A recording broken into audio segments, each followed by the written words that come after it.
Hey guys, welcome to the channel. If you have a Canik TTI Combat, you might want to watch this video because this video is about trying to get this gun to shoot the flattest as you can. And I haven't seen one yet, but normally people really don't care about this. And this is the spring that comes with your Canik TTI Combat, and this is the low force recoil spring. However, I don't never see anybody using this thing. So we're gonna try a few different things. That's gonna be the first thing we're gonna try, and we're just gonna compare, I don't know, 10 shots or 5 shots with their low recoil and the regular recoil spring. At the same time, we're gonna try the Federal 147 grain versus a regular 115 grain. And after that, we also gonna try the TTI Combat. By the way, this thing is safe with the light, which it will add about close to 5 ounces versus without the light. As you know, the heavier the gun, the less recoil that you can be felt. So let's just try these things out and see which one give you the best, flattest shooting with the Canik TTI Combat. Okay, so we're gonna start with 115 grain, no light, regular recoil spring.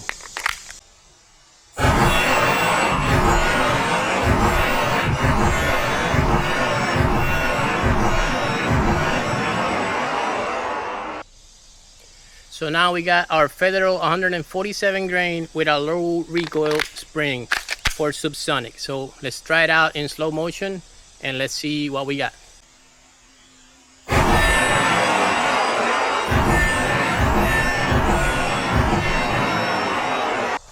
So now we're gonna do 147 grain Federal with our Streamlight TLR-1 HL, which it should add about 5 ounces, close to 5 ounces in the front of the barrel, which it should keep the barrel, if it doesn't keep it flatter, at least it's gonna bring that front of the barrel down quicker. So let's try it out in slow motion and see what we got.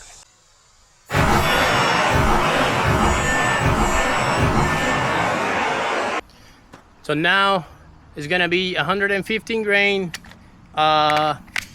regular recoil spring with the light. So I wanted to see with the light if 115 grain it'll make any difference with or without the light.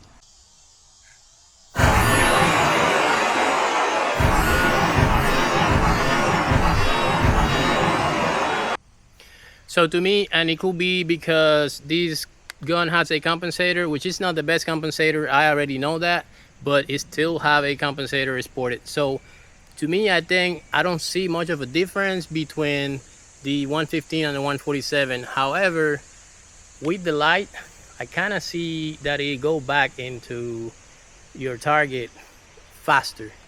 So another thing that people think is that if you add a light, it's gonna cost you on your draw time because, you know, the light. So we're gonna try a few quick draws and see what we got.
That's 3 back-to-back shots under a second, 0.90 some, 0.80 some, 0.80 some, 7 yards, metal target, all hits. So I don't think that adding a light is gonna make a difference on your draw.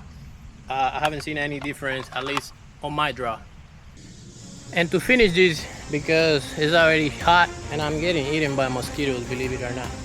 Let's finish it with a build drill because I love that drill for some reason. I really like it. So let's do it, see what we got.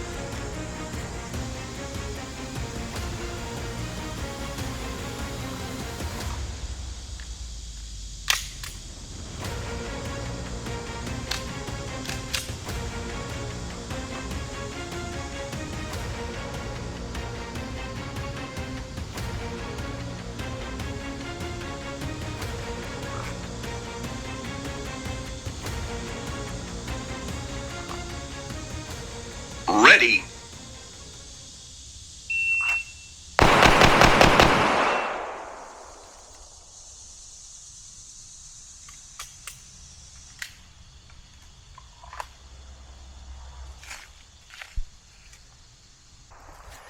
All right, guys, so 7 yards build drill. I threw one Charlie in there, but hey, it is what it is. Not everything's gonna be alphas and perfect. So he got 5 alphas, 1 Charlie. First shot was a 110. The whole time was 211. Best split 0.18 of a second. Hit factor of 13.27. Not bad. I think it's pretty good. Yeah, I definitely like the light. Also, I want to give a shout out to Valley Tacticians because he's the one that make these holster for me. Great holster, by the way. And I make a few modifications for being open because, man, the retention was really tight in there. I really love the holster, and I can't wait for my next match next week. Gonna be doing a little bit more drills and practice, but that's all I have for you today. Let me know in the comments, what do you think, or what kind of setup do you use? Because to me, like I say, I don't really see too big of a difference between the 115 grain and 147 grain. Call me crazy, maybe I'm just used to 115 grain, but I don't see the difference. However, with the light, I do see the difference in the you can see it on the dot. It actually comes back faster to stay on target, which I like. So I think I'm gonna keep this setup and I'm gonna compete with it and see how it does. So that's all I got for you. I hope you like the video. Thumbs up, subscribe if you want to see more content like this, and I'll see you in the next one.